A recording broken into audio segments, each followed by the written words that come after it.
Education টিকে আছাম চালা সকলোকে স্বাগতম জনাইছোঁ। এডমিশ্যন অসম ITI এতিয়া আহি গৈছে অফিচিয়েল নটিচ 2025-26 বৰ্ষৰ।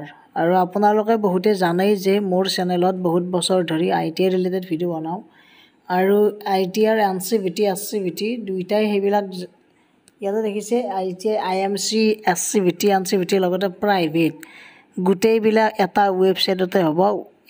এটাই ৱেবছাইট ITI আছাম, সেই ৱেবছাইটতে গোটেইবিলাক হ'ব। এতিয়া আপোনালোকৰ পাৰ্চেণ্টেজ অনুযায়ী গভৰ্ণমেণ্টে ছিট পাবনে মানে প্ৰাইভেটত পাব সেইটো আমাৰ পাৰ্চেণ্টেজৰ ওপৰত ডিপেণ্ড কৰিব। কিন্তু এতিয়া আপোনালোকৰ প্ৰথম কাম গভৰ্ণমেণ্টই হওক বা প্ৰাইভেটেই হওক ৰেজিষ্ট্ৰেশ্যন কৰিব লাগিব। এতিয়া ৰেজিষ্ট্ৰেশ্যন কৰিবলৈ হ'লে মোৰ 22 তাৰিখ ডেট দি দিছে। 22 তাৰিখ আজি ইভিনিঙৰ পৰা ষ্টাৰ্ট হ'ব। মই বাৰু ভিডিঅ' বনাই দি দিম কেনেকৈ কি কৰিব লাগে। ছাবস্ক্ৰাইব কৰি ৰাখক মাথো আৰু বেল আইকনটো প্ৰেছ কৰি ৰাখক।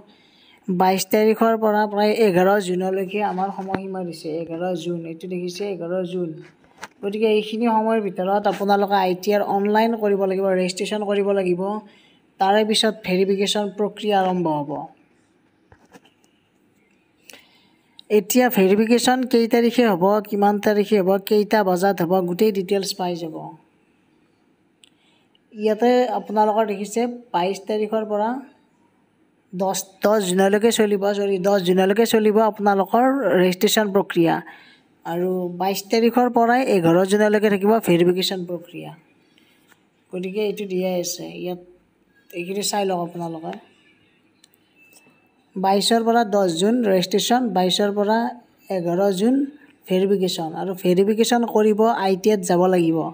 কি কি ডকুমেণ্টছ লাগিব সেইখিনি মই কৈ দিম নেক্সট ভিডিঅ'ত। গতিকে এতিয়া মই এখন অফিচিয়েল নটিচখন আপোনালোকক দেখুৱালোঁ।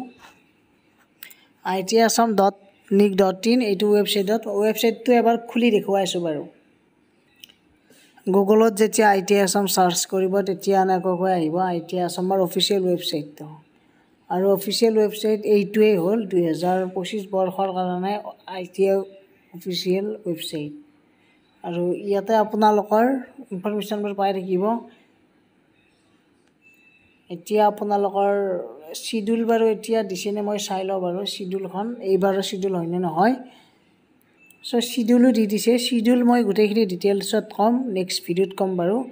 এতিয়া আপোনালোকৰ 22 তাৰিখৰ পৰাই আপোনালোকে 22 তাৰিখৰ পৰা 10 জুনলৈকে অনলাইন ৰেজিষ্ট্ৰেশ্যন কৰক আৰু 22 তাৰিখৰ পৰাই 11 জুনলৈকে আপোনালোকৰ ভেৰিফিকেশ্যন প্ৰক্ৰিয়া চলিব। ভেৰিফিকেশ্যন প্ৰক্ৰিয়া আপোনালোকৰ ITI গভৰ্ণমেণ্ট ITIত যাব লাগিব। যাই কিনে ডকুমেণ্টছ পাতি লৈ যাই ভেৰিফিকেশ্যন কৰি আহিব লাগিব। গতিকে এইখিনি আছিল ইম্পৰ্টেণ্ট আপডেট। নেক্সট ভিডিঅ'ত চিডিউল সম্পৰ্কে মই দেখুৱাইছোঁ বাৰু।